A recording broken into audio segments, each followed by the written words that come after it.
Assalamu alaikum wa rahmatullah wa barakatuh. Hayyakumullah wa bayyakum. Mes frères et sœurs, aujourd'hui, on va parler d'un sujet qui m'a choqué venant de la part de personnes qui me suivent. Mais Inch'Allah, on va en parler.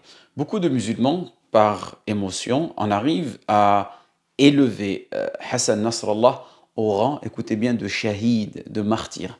Un homme qu'ils considèrent comme un héros parce qu'il soutient, entre guillemets, la Palestine. J'ai pu le constater cela dans des commentaires et récemment des manifestations pro-palestiniennes où on a brandi son image. Mais attention, si on s'arrête un peu et qu'on réfléchit, on se rend compte qu'il y a un gros problème ici.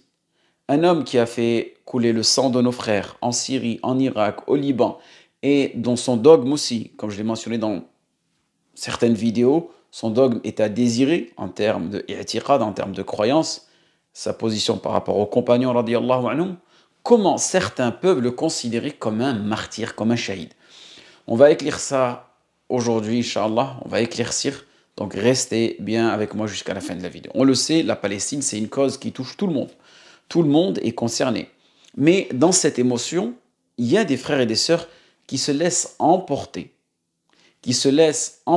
et qui mettent en avant des personnes comme Hassan Nasrallah, et ses semblables, comme si c'était des héros de l'islam. Franchement, pour être honnête avec vous, on manque vraiment de raisonnement et de cohérence. On parle d'un homme, vous savez, qui, au Liban, en Syrie, en Irak, a littéralement aidé à massacrer des milliers de musulmans sunnites. Je veux dire, il y a même des preuves à cela, il y a des vidéos, il a du sang sur les mains, cet homme-là. Comment on peut lui attribuer le statut de shahid, de martyr?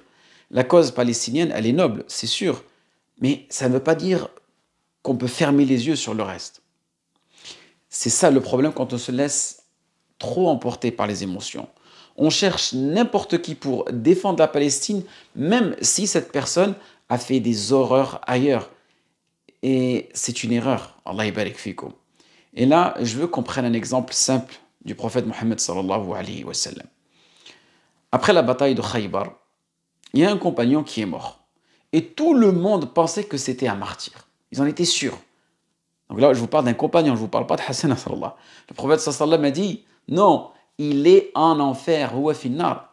Pourquoi, ya Rasulallah? Parce qu'il avait volé un simple manteau du butin avant qu'il soit distribué. Imagine ça, juste un manteau. Et pourtant, ça l'a empêché d'être considéré comme un martyr. Alors maintenant, réfléchissons.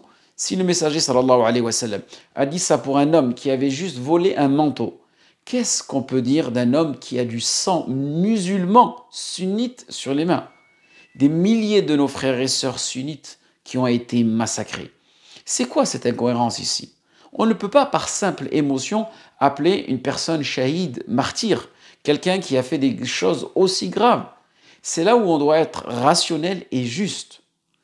De plus, on ne l'a jamais entendu regretter ces actes-là ou bien s'en repentir. Bien au contraire, ils s'en réjouissent. Un autre point, et il est super important, aujourd'hui on ne doit pas faire de différence entre le sang palestinien, le sang syrien, le sang irakien. Ils sont tous égaux. Auprès d'Allah subhanahu wa ta'ala, ça reste un sang d'un musulman. Et le sang des musulmans, il est sacré. Peu importe d'où est-ce qu'il coule, peu importe le territoire, sa nationalité. Mais ce qu'on voit, c'est que certains sont prêts à tout pour la Palestine. Et c'est bien, mais ils oublient les massacres qu'ont subis nos frères dans les pays que je vous ai mentionnés précédemment, sous le régime de Hassan Nasrallah. C'est comme si ces vies-là, en réalité, elles comptaient moins, ou elles avaient moins d'importance. Donc on fait une certaine sélection. Il faut être cohérent, barakallahu fikoum. On ne peut pas choisir quel sang on défend. Si tu es contre l'injustice, tu es contre toutes les injustices. Tu seras contre toutes les injustices, que ce soit en Palestine ou ailleurs.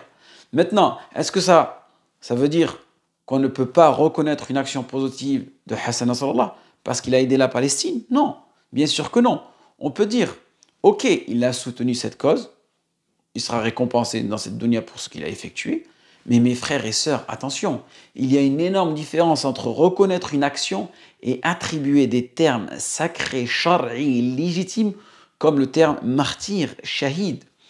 Ces mots-là, ils ont du poids dans notre religion.